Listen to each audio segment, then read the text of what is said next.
مولانا مختوم جعفر حسین قریشی صاحب آپ بھی تشریف لائے۔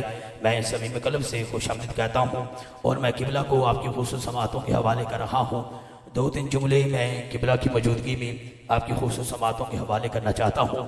حضرات گرامی، جب چھوٹا سا طالب علم گھر سے نکلتا ہے، اللہ فرماتا ہے فرشتوں اس بچے کے پاؤں کے نیچے اپنے نوری پر بچھاؤ، یہ اللہ کے دین کی طرف جا رہا ہے۔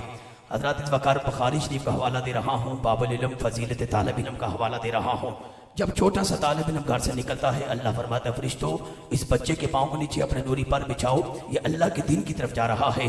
فرشتے جس بچے کے پاؤں کے نیچے اپنے نوری پر بچھائیں اسے طالب علم کہتے ہیں۔ طالب علم جس کی جوتی صاف کرے اسے استاد کہتے ہیں۔ استاد جس کا احترام کرے انہیں عالم کہتے ہیں۔ عالم جن کا احترام کرے انہیں فقیہ کہتے ہیں۔ فقیہ جن کا احترام کرے انہیں محدث کہتے ہیں۔ محدث جن کا احترام کرے انہیں مجدد کہتے ہیں۔ مجدد جن کا احترام کرے ان کو راوی کہتے ہیں۔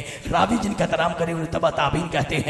تبع تابعین جن کا احترام کرے انہیں تابعی کہتے ہیں۔ تابعی جن کا احترام کرے انہیں صحابی کہتے ہیں۔ صحابی جن کا احترام کرے انہیں مرسل کہتے ہیں۔ مرسل جن کا احترام کرے انہیں پیغمبر کہتے ہیں۔ پیغمبر جن کا احترام کرے انہیں نبی کہتے ہیں۔ آدم سے لے کے عیسیٰ تک کے نبی جس کے سامنے اس کے کھڑے ہو جائے اس کا محمد کہتے ہیں۔ ارے محمد جس کا احترام کرے اسے فاطمہ الزہرا کہتے ہیں۔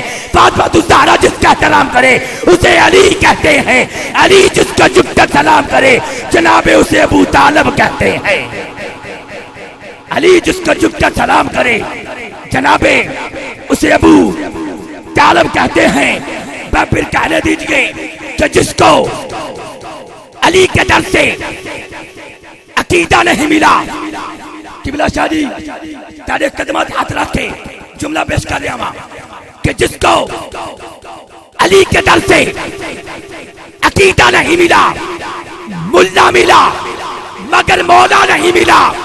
ارے کافر بتا رہے ہیں وہ حیدر کے باپ کو جن کو خود اپنے باپ کا شجرہ نہیں ملا۔ ارے جن کو خود اپنے باپ کا شجرہ نہیں ملا۔ عداد میں مولا کل کائنات کی بارگاہ میں اپنی نوکری پیش کر رہا ہوں۔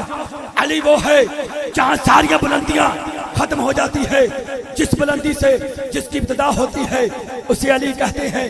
علی کے معنی ہے مشکل کشا کو علی کہتے ہیں، حاجت روا کو علی کہتے ہیں، امام کو علی کہتے ہیں، حاجت روا کو علی کہتے ہیں۔